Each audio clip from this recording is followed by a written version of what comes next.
Hôm nay thầy sẽ hướng dẫn các em sửa cái lỗi nguồn không hoạt động. Đó. Đây là cái nguồn mà thầy đã tháo ra rồi nhá. Bây giờ thầy sẽ cắm thử dây nguồn vào xem nó có chạy không. Rồi, cắm thử dây nguồn này. Rồi. Đây chúng ta thấy là ở đây là dây màu xanh lá cây và dây màu đen đã nối rồi nhá, mà nguồn nó vẫn không chạy nhá. Đó. Thế thì bây giờ chúng ta sẽ đi kiểm tra xem là cái nguyên nhân tại sao cái nguồn này nó không chạy. Thì đầu tiên là chúng ta sẽ phải kiểm tra cái cầu chỉ của nó sẽ tốt hay không. Đó. Thì chúng ta sẽ chuyển về thang đo thông mạch. Đó, chúng ta chụp cái đầu vào. Rồi chúng ta kiểm tra cầu chỉ trước nhé. Đây, chúng ta thấy là nó có vẫn còn tốt thì nó mới báo là điện trở là 00 ohm như thế này và có tiếng kêu như này nhé. Đó. Rồi bây giờ chúng ta sẽ cắm điện và chúng ta kiểm tra các cái điện áp nguồn nhé. Chúng ta cắm điện vào. Đó. Đầu tiên là chúng ta sẽ kiểm tra cái điện áp là cộng 300V ở sau cái mạch chỉnh lưu cầu xem nó có hay không. Thì chúng ta sẽ phải chuyển đồng hồ về thang lớn hơn 300V, tức là thang 1000V một chiều nhé. Chúng ta sẽ đo ở trên mạch điện. Đó.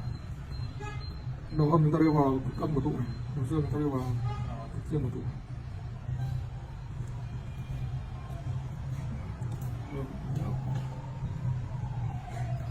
Đo điện áp 300V một chiều.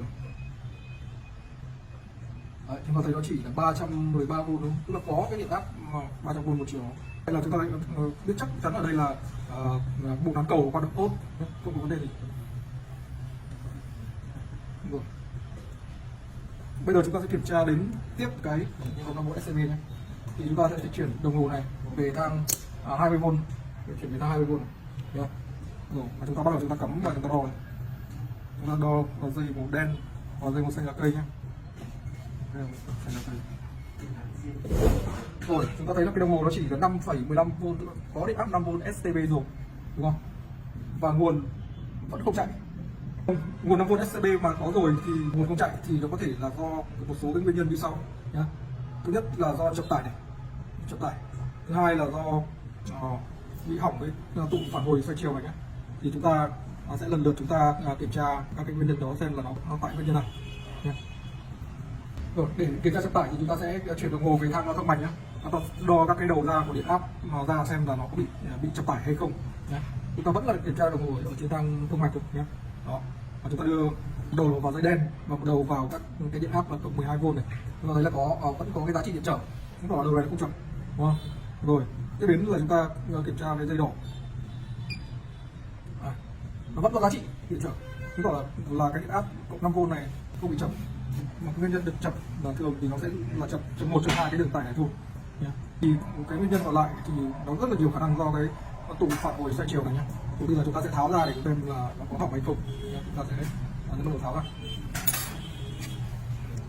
Đây rồi, tụ này nhắc nhé.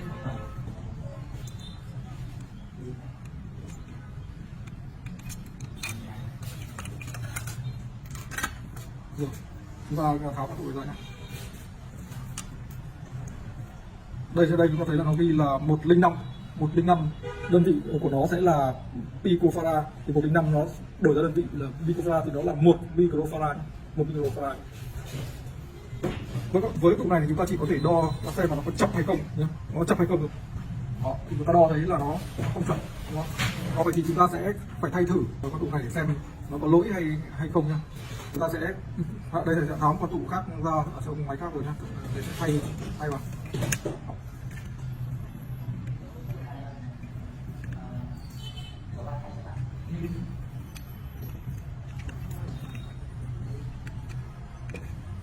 Rồi đây chúng ta bắt đầu thay tụ vào nhé.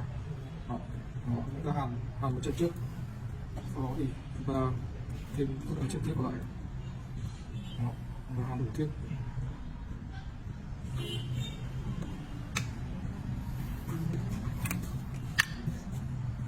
Rồi bây giờ chúng ta đã thay tụ vào rồi thì chúng ta sẽ cắm thử. Đầu tiên chúng ta kết nối cái dây xanh lá cây này với cả dây đen. Bây giờ chúng ta sẽ cắm thử xem nó đã hoạt động hay chưa.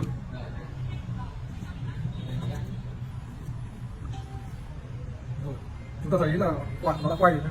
Đó, vì vậy thì nguyên nhân hư hỏng chắc chắn là do con tụ này giống như con tụ này thì thường là chúng ta sẽ không đo được, và chúng ta phải thay thủ con tụ đúng chỉ số như vậy thì nó sẽ chạy. Vì tụ này thì rất là khó đo, Đó, nên là chúng ta phải thử đúng chỉ số và đúng huyết áp như vậy là được. Đấy, nhé.